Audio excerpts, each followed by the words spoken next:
Në një atmosferë impozante që para fillimit të ndeshjes që kishin përgatitur banorët e Çegranit, të shtunën u zhvillua ndeshja derbi me Bregalnicën e Shtipit, ndeshja e cila doli pas fitores 2-1, doli të shpallet si ndeshje historike, pasi ekipin e Arsimit e ndajnë vetëm edhe një hap drejt realizimit të ëndrrës 50 vjeçare për kualifikim në elitën e futbollit vendor, aty ku janë Shkëndia, Struga Trimlum, Shkupi dhe Besa. Deri në fund të kampionatit, për Çegranasit kanë mbetur edhe 3 ndeshje finale për t'u ngjitur në maj. Pas fitores me Bregalnicën, ekipi festoi bashkë me tifozët, ndërsa njeriu më meritor për këto suksese është trajneri Vildan Saliu. Sigurisht është një fitore shumë e madhe, një fitore me shumë vlera,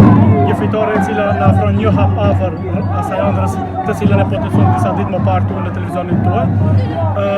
Unë vetëm duhet të përgëzoj lojtarët e mi për angazhimin, seriozitetin, disiplinën. Ne ishim të vendishëm se na pret një përballje shumë e rëndësishme ose derbi, në fakt sepse Bregalnica është një ekip e cila ka një traditë shumë madhe në futbollin vendor, por ne ishim me një vetbesim shumë të lartë, motivim shumë të lartë dhe gjithë lojtarët ishin të përkushtuar në maksimum me zbatuar të tjera, edhe pse rezultati është një gushdinja, por me lojën që tregon besoj do të ishte më i thellë, po sigurisht nuk mund të gjithë shansat me u konkretizu. Me rëndësi janë 3 pikët, angazhimi i gjithë lojtarëve dhe ne jemi shumë të kënaqur, shumë të lumtur këtë moment që një ëndër jemi gati të e bëjë realitet.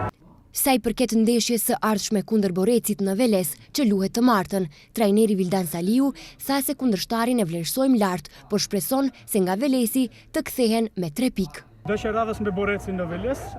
ku ajo ekip sigurisht matematikisht ka konfirmuar rënje nga kategoria, por ne nuk do të na bëjë një pengesë, do motivojna në maksimum, do ta vlerësojmë lojën lart si çdo ndeshje të cilën kemi vlerësuar, do të hapim maksimumin, inshallah do kthehemi me 3 pikë edhe nga atje. Por skuadra e Bashkimit, që konsiderohej njëra nga 3 ekipet favorite për kualifikim në elitën, të shtunën para tifozëve vendas, zhgënjeu me barazim 1-1 me Skopjen dhe tani duke u barazuar në orarin e ngjeshur, do të ketë rënd për të mbetur në 2 vendet e para.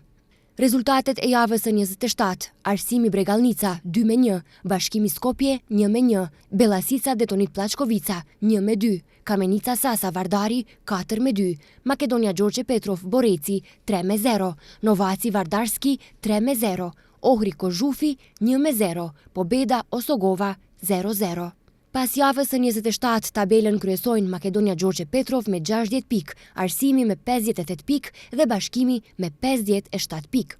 Në gjiron e 28 që luhet të martën me fillim në ora 17, takohen Boreci Arsimi, Bregalnica Bellasica, Detonit Pllachkovica Ohri, Skopje Pobeda, Kozhufi Bashkimi, Osogova Novaci, Vardari Makedonia Gjorgje Petrov dhe Vardarski Kamenica Sasa.